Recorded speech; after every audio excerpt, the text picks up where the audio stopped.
disturbed by this.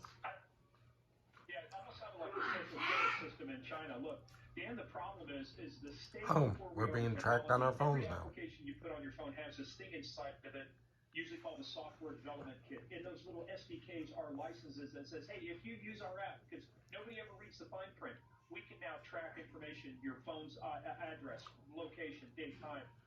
Here's my problem. Now, just back in March, a Virginia court, a federal judge ruled that the use of geofence warrants was unconstitutional. You could not just throw a broad perimeter around.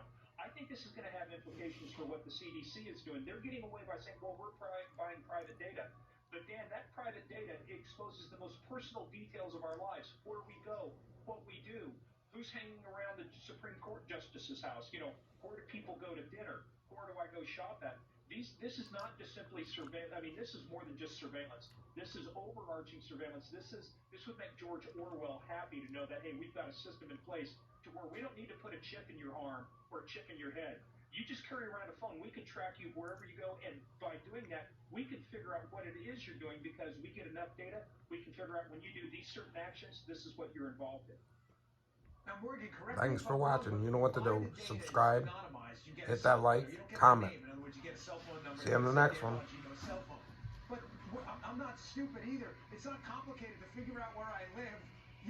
Find out where the data is. If it moves from my house at 9 o'clock every morning to the office where I do the show, you can reasonably figure out that that's me. Am I reading this wrong? It's really not anonymized. No, it's not anonymous. All it is, the only thing it means is that it doesn't have subscriber information that goes with the data. But Dan, you exactly hit it. This was the case in Virginia where it was anonymized data, but they were able to track it based on where he went, what he did, get an address, match the person up to the address, and then subpoena the telephone company. Look, it's not really anonymous. There's no such thing as anonymous anymore. It's just how hard do you want the data and what are you willing to do to get it. And right now, with what does the CDC need all of this information for? They have apps, they have health reporting. The doctor was just saying, look, they've got these reporting systems where you can do it. For what government purpose do they need all of this data? And by the way, it's not just for that. Once you get this data, Dan, you know and I know, the government, they're just not happy with having it in one place. Now I can use it for 2 purposes, 3 purposes. When does it stop? When do we stop the mass collection of surveillance data?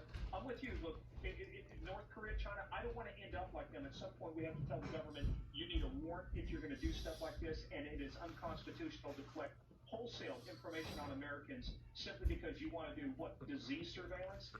There are other ways to accomplish it without being intrusive into our very private lives about where my phone is and what I'm doing with it and where I'm going. Morgan, as always, thanks for your analysis. Thanks for watching. You know what to do.